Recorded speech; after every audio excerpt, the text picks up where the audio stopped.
In the name of the Father, the Son, and the Holy Spirit. Amen. The unseen miracle. Ating pong milagro, Kenny, di akakit. Ano hindi nakikitang milagro?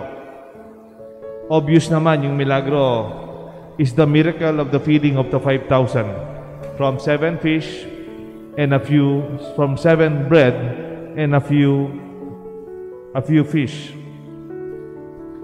Yun ang milagro, yung maraming tinapay o dumami ang pinapay from a few bread to more bread. The feeding of the 5,000 is the obvious miracle. Yun yung pinaka nakikita nating milagro.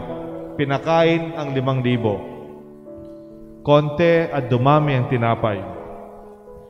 Pero mayroon pang isang milagro dito na hindi masyadong nakikita.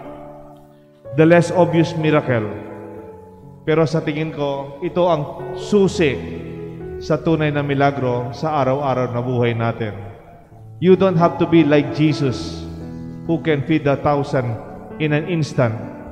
Or you don't have to do magic instantly. Biglang magiging marami ang tinapay at isda. Sa paniniwala ko, mayroon pang isang milagrong parang nakatago. Ano po ito? The miracle of the crumbs. Ing milagro ning mumug. Pitabasan tinape. Sobra-sobra. Ditak-dita ka mga pirasong tinape. The excess. Itang sobrang ditak. Tinipon dala. At may katipon lang 12 kaing. Tala papansinan ding mga lati. Small things. But when you put them together, they could feed another 5,000. The learning point here is not the hunger to satisfaction or from nothing to plenty, from scarcity to abundance.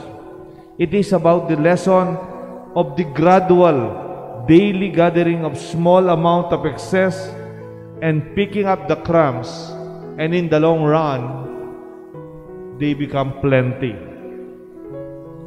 Huwag tawaging wala ang konti. May ausan ala ing ditak. Huwa ditak mo, pero atin pa rin. Deng aliwabi salang mikwalta. Agad-agad. Some people want to be successful instantly. One time, big time. Taya na ako, Kenny. Pag tumaya ako dito, mananala ko ng milyon sa ganitong paraan. Pero hindi po ganyan ang tunay na milagro. Ang tunay na milagro nasa huli ng Ebanghelyo. The key miracle is at the end of the gospel. When Jesus asked His disciple to pick up the crumbs. Imagine, si Jesus, the Son of God, He created a lot of, we experienced a lot of miracle in Him, but His eyes ay nasa mumog. Ituro niyo yung mga anak niyo magtipid. Huwag magsayang. Kung may sobra, gamitin. Recycle.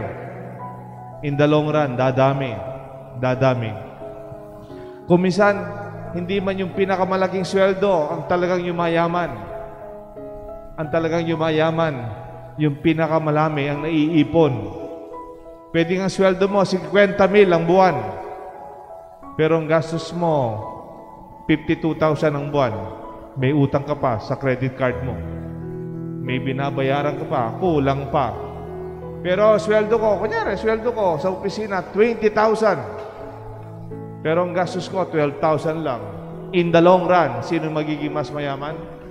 Hindi yung mas malaki yung sweldo, kundi yung mas marami ang naiimpok. Those who can keep more to the crumbs, the little ones. Ditak, huwa ditak, pero atin mo rin at atin pa rin. Meron pong isang principle, I think it was written by in a book called Outliners. Sabi niya, 10,000 hours principle. 10,000 hours principle. Ano ba ito? The athletes, the outstanding musicians, they are able to succeed well because every day they practice. Every day, ilang oras ginagawa nila ang dapat nilang gawin.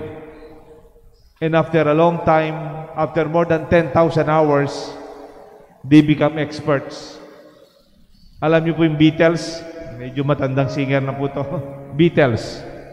Yung Beatles, hindi naman po sila nakakabasa ng nota. They did not study music. Pero for so many hours, nakipagtrabaho po sila sa Germany. Tumutugtog po sila sa mga restaurants doon. Sa Germany pala, pag combo kayo, parang empleyado kayo. Kung 8 oras kayo tumutugtog, non-stop. Tumutugtog ng 8 oras. Imagine, doing this every day together. And after some time, from Germany, they went back to London, to America. Boom! They became very successful. Not instant. Hindi, ang galing-galing ng mga batang ito. Oh, magaling sila. Pero araw-araw. Gusto mong maging matagumpay? Araw-araw. Ditak-ditak. Magtanong po kayo sa mga mayaman na tao kung saan sila nag-umpisa. Meron akong kilala, Chinese, doon sa bayan namin. Nung bata ko, ang trabaho niya, namumulot ng mga bote. Mga bote, tinatapon natin. Pinupulot niya yung mga bote, linininis niya. Ayaw natin gawin yun. Siyempre. Pero konti-konti. Isa siya sa mga mayaman sa bayan namin.